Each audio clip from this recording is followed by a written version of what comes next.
everyone, how's it going? My name is Jay and welcome to the channel, and welcome back to October Lake in Planet Zoo, a series where we're working on creating this really large park situated in the Canadian Highlands.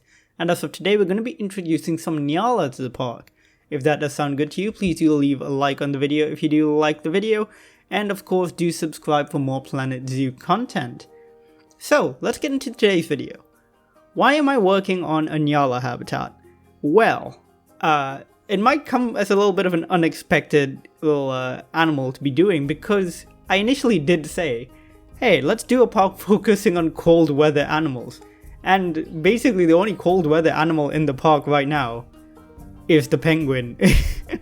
And everything else has been like tropical or grassland animals, which is kind of unusual. But I don't know why, it's just like they seem to fit pretty well, and I think this side of the park is going to be focused more on tropical animals and stuff like that. And the Nyala, I think, is an animal I just haven't used before. Like, I've used it in my own personal builds, like, you know, when I'm not recording for YouTube. But it's just an animal I've just not used very much, and I thought it would fit quite nicely in this little area here. And as you kind of work your way up towards the tropical house, I think it's a nice sort of, I wouldn't say a filler animal, but it's a nice animal to kind of just bridge the gap between coming up from this initial area of the park where you probably have more cold weather animals, and now you're coming up to this more tropical area, and these are animals that are more suited for outdoor habitats. And then of course you go into the tropical house, and there's where you have all the, you know, like the animals that really do need more tropical environments and stuff. So I don't know, I thought it'd be pretty cool to do it, and like I said, very underutilized animal on my part, and I really wanted to just have them in here. In fact, in general, a lot of the antelopes, the ungulates, the more classic zoo animals I feel I don't make use of enough, so I thought, you know, let's do this, let's have them in here, and I think it would be pretty cool, and it comes out pretty nice. I do like how the habitat looks. It's not a very big habitat. These antelope aren't particularly large, they're relatively, I'd say they're medium sized for antelopes. They're not pretty big, they're like, they would come up to like the shoulder height, I guess, of an average sized person. So not huge. And their habitat here isn't super big as well, but it's big enough where they have space to run around in, but not too big where you struggle to see them because they'd be like miles away on the other side of the habitat. What I did for this habitat is relatively plain. I did, of course, a slightly sunken area towards where the guests would be viewing them from, because then you kind of have a more eye-level view with the animals while not having to have a very high fence, so that animals are secure within the habitat, but at the same time guests get a really good view. And then an indoor sleeping area with a little viewing kind of hut where guests can go in there and have a look at the animals. This was kind of inspired by how London Zoo does their okapi habitats. So if you go to London Zoo, the okapis, they have a big outdoor area, kind of like this, but they also have an indoor area where they can sleep, and you can kind of go into a little hut. I think it's closed at the moment because, of course, with the lockdown and all that, and with COVID, most of the indoor areas in the zoo are closed. But generally, if it was like regular time, you could go into that little hut and view the okapi on the inside. And randomly just talking about okapi right now, London Zoo actually has a new baby okapi, and I'm so excited to see it whenever I can go into the zoo again, because oh my god, the idea of a baby okapi is so cute. I cannot wait to see it in person. But yes, going back onto the Nyala habitat, yeah, so I'm very happy with this. The indoor area, it looks a bit too utilitarian for my like right now, so I might go back and change it between episodes. But it looks like, you know, what you'd see in a zoo. It's plenty of shelter, a lot of bedding in there, and then trying to work on the roof here. I go through a few iterations of it, and you'll see me kind of like tinker around with the roof a little bit here and there. And there'll be a lot of planters as well. Here you just see me adding in that little drainage area in the bottom. That adds so much detail to the zoos. I absolutely love the decals.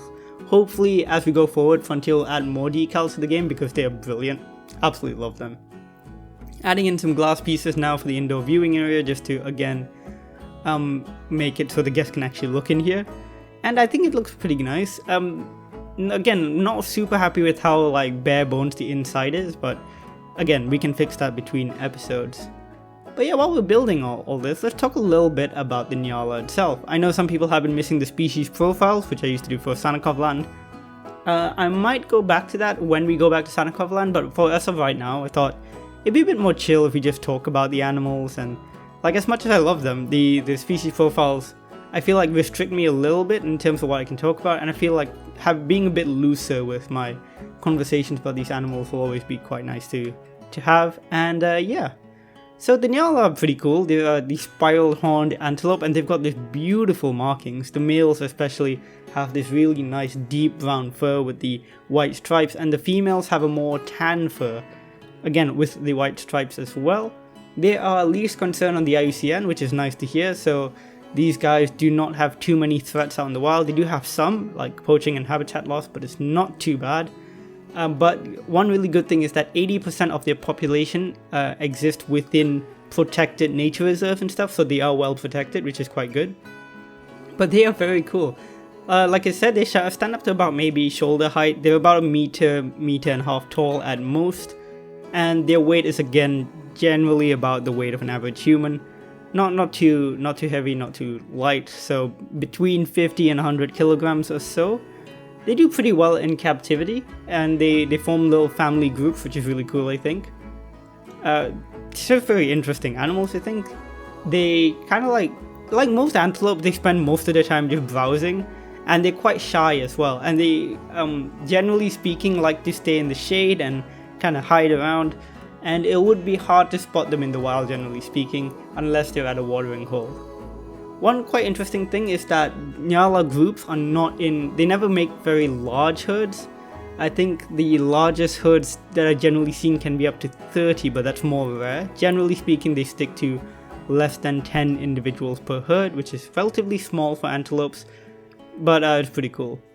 The males again have these very large spiral horns. They use that to fight for dominance, and like basically any other animal with horns, they do use that to fight for dominance. But they're pretty cool little animals, I think. They're very nice antelopes. I think they're very unique in the sense that they just have this really cool patterning and the lovely fur color, which is like this grey, deep brown kind of color. Really, really nice. They are very similar in appearance though to the bongo.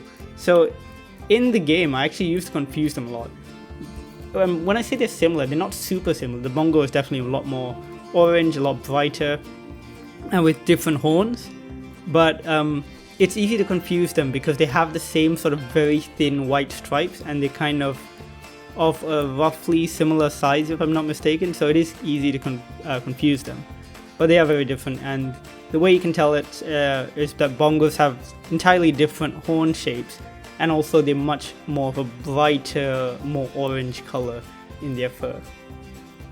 Now going back to the habitat on screen, I will talk a little bit about the Nyala. They're very cool anyways. I just really like talking about animals, and these Nyala are no exception. But yeah, going back to what's on screen, just finishing up the little indoor section here by adding in a bit of an extended roof up there, and then adding in wood support beams. I think the support beams really help make everything come together. Not just on like extended bits, but on the buildings themselves. We add in wood bits like this as like a trim or some support pillars. Generally just brings your build together and absolutely really helps with how it looks overall. Just makes it kind of look more realistic, looks more supported, all that. Absolutely worth doing, I think. Just finalizing the area back here with the where the animals can actually be loaded into the habitat, where the staff can access them. And maybe, there would be like a vet area back there as well. Well, not a vet area, but like an area where the staff can isolate some of the animals in case of illness or anything like that.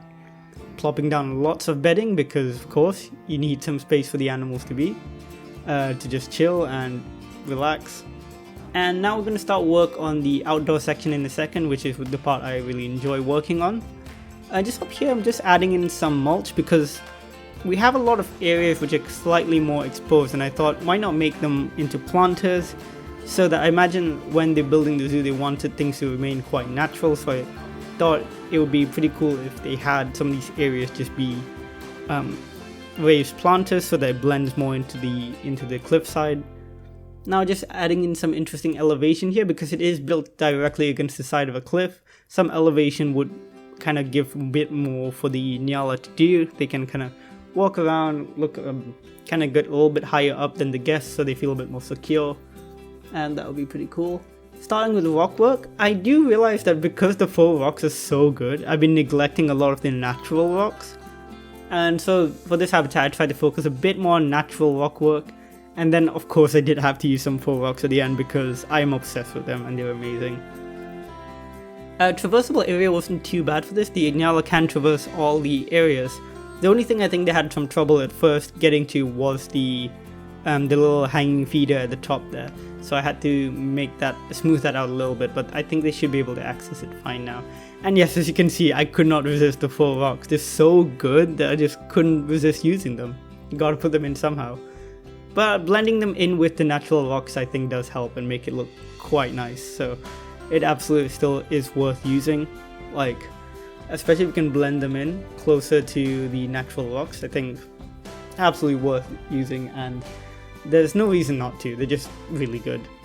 Adding in again another planter on the side there. Here's me trying to figure out what sort of trees to use. I think about using these Himalayan birch things at first. Are they called Himalayan birch? White birch? I'm not sure.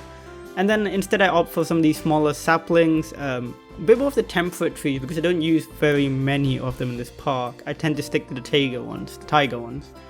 But yeah, definitely I think it's worth using some temperate trees and a nice big oak just to provide them with lots of shade, lots of security, and I think it looks really good up in the corner. I do move it around a bit so the shadow doesn't fall so heavily on the whole habitat. One of the things that's a bit difficult in Planet Zoo sometimes is that lighting, as great as it is a bit odd because the sun is never directly overhead, and because of that it can be hard to achieve like a very bright habitat if you put it in the wrong place. Sometimes it'll just be perpetually covered in shadow, but I think it looks nice anyways. And with these final additions of some low-lying plants, I think the habitat comes together really well.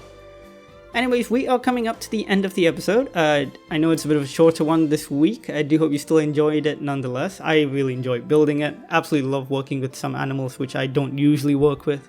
And I plan on doing more of that as we go forward. And yeah, let me know what you think of this habitat down in the comments below. If you like the video, please do of course give it a like. Do subscribe for more Planet Zoo videos. I make videos every week on a Wednesday, and going forward maybe more, who knows. If my time management skills ever improve, which, I mean, to be completely honest, they might not, so don't get your hopes too high up. But yes, I do videos every Wednesday. If you want more Planet Zoo videos, so do subscribe for that. And yeah, let me know what you think in the comments down below. You can hit me up on Discord if you have any more requests or suggestions for the series. And as always, I'll see you guys in the next one. Bye!